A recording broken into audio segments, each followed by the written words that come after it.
का तुला? थांब ग आई, झोपू दे मला, माझं पोट दुखतंय रात्रीपासून. अरे कॉलेजला जायचंय, किती वेळ झाला? पोट दुखते, काय होतंय? काय माहिती, मागच्या महिन्यात पण बघ ना, पाळी 5 दिवस लेट आली ना, आज पण 6 दिवस उठून गेले ह्या महिन्यात, तरी अजून नाही आलेली. अरे 6 दिवस झाले, अजून तुम्हाला बोलली नाही? अपोजिट साइडला जा.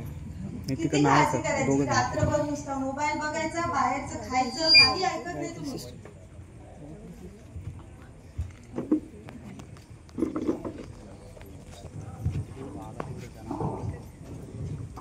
आई आले मी. आज जेवायला काय केलं आई? आज चपाती भाजी, कारल्याची भाजी आणि आमटी भात, बस. बाकी काही मिळणार नाही तुम्हाला. काय ग आजी? आई आज पण कारल्याची भाजी, मला नाही खायची कारल्याची भाजी, दुसरं काहीतरी कर ना. आज कारल्याची भाजीच खावी लागेल. नुसतं बाहेरचं खाणं तुम्हाला काहीच कळत नाहीये. नुसता मोबाईल, बाहेरचं खायचं आणि नुसतं मोबाईल टाइमपास करायचा, बस. आई नको ना कारल्याची भाजी, दुसरं दे ना काहीतरी, चायनीज दे ना, चालेल मला चायनीज. हो हो, तब्येत कशी सुधारणार मग? बाबा बघा ना, आईने आज पण कारल्याची भाजी केली, मला चायनीज पाहिजे. काय चायनीज? बाहेर बघ किती पाऊस आहे, आता कुठलं चायनीज मिळणार? चुपचाप आईने जे बनवलं तेच खा. बाबा प्लीज ना चायनीज. बरं ठीक आहे. येताना आईस्क्रीम पण घेऊन या. झाले लगेच, नुसतं लेख बोलली आणि हे चालले आपले. चायनीज वगैरे काही मिळणार नाही. आता जेवायचं, आज चपाती भाजीच खायची.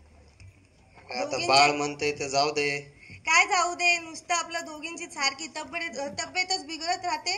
सारखं आपलं नुसतं किती वेळा डॉक्टरांकडे न्यायचं, डॉक्टरांकडे सुद्धा नेत नाही आणि काहीच नाही.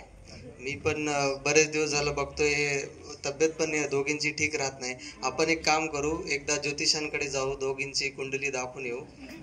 बरं ठीक आहे, तुम्ही म्हणतात तर जाऊया. 7:30 लागली मागे आपल्या.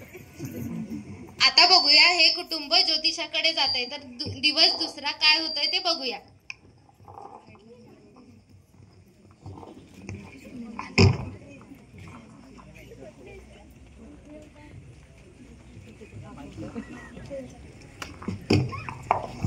अगं यशस्वी, किती दिवसांनी भेटतेस, कुठे चाललीस? अगं काही नाही, या दोघींना ज्योतिषांकडे घेऊन जाते. सारखं नुसतं तब्येत बिघडलेली असते, काही ना काहीतरी चालूच असतं. अगं तब्येत बिघडली म्हणून ज्योतिषी काय करणार आहेत? शासन कितीतरी चांगल्या योजना राबवत आहेत आरोग्याच्या बाबतीत, त्यांचा फायदा घेऊयात ना. आजच बघ, ग्रामीण रुग्णालय रायपाटण येथे स्वस्थ नारी सशक्त परिवार अभियानाअंतर्गत एक अभियान राबवले जात आहे आणि ह्या अभियानात कितीतरी मोठे तज्ज्ञ डॉक्टर आलेले आहेत आणि ते स्त्रियांच्या बाबतीत सगळ्या आजारांचे निदान करणार आहेत आणि त्यावर मोफत उपचार देखील करणार आहेत. शिवाय मुलींनी काय खाल्लं पाहिजे, काय नाही खाल्लं पाहिजे या बाबतीत काउन्सिलिंग सुद्धा करणार आहेत. तर तुझ्या मुलींना त्याचा उपयोगच होईल, तर तू तिथे जा ना, ज्योतिषाकडे कशाला. बरं ठीक आहे, तू म्हणतेस तर आपण जाऊ. हो चला, आपण सगळेच जाऊ तिकडे. आता हे कुटुंब बघूया शिबिरात जाऊन काय होतंय पुढे.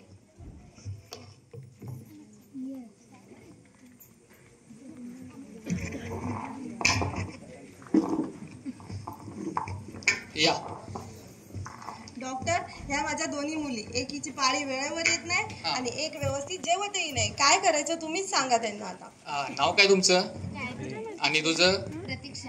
बर, काय होतंय तुम्हाला? काय नाही, मला सारखं बाहेरचं खावंच वाटतं, चायनीज. आई सारखी नुसती कारल्याची भाजी, भोपळ्याची भाजी हेच करत असते. कारल्याची भाजी आणि भोपळ्याची भाजी ही आपल्या शरीरासाठी चांगली असते, म्हणूनच आई आपल्याला देते ना. आणि बाहेरचं खाल्ल्याने शरीर हे होतं, अस्वस्थ होतं. ठीक आहे, हिचं झालं तोपर्यंत. हिचं पाळी वेळेवर येत नाही, 6-6, 8-8 दिवस पुढे जातात. सांगून ऐकतच नाही, रात्रभर मोबाईल बघत बसते. बाहेरचं खायला हवं, नुसतं टाइमपास करत राहतात. पाळी टायमावर न येण्याचे काही कारणं असतात, जसं की रात्री जागणे, प्रॉपर आहार न घेणे, रात्रंदिवस फोन चालवणे, किंवा आपण आपलं दैनंदिन शेड्यूल अस्तव्यस्त झाल्यामुळे आपल्याला पाळी ही टायमावर येत नाही. तर यासाठी आपण काय करायला पाहिजे की प्रॉपर आहार घेणे, योगा करणे,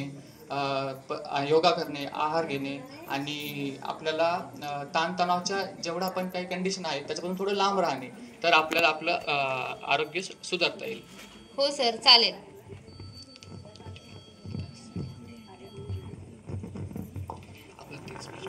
आता यशस्वी आणि तिची मैत्रीण शारदा पुन्हा बाजारात भेटतायत, तर बघूया त्यांच्यातील संवाद.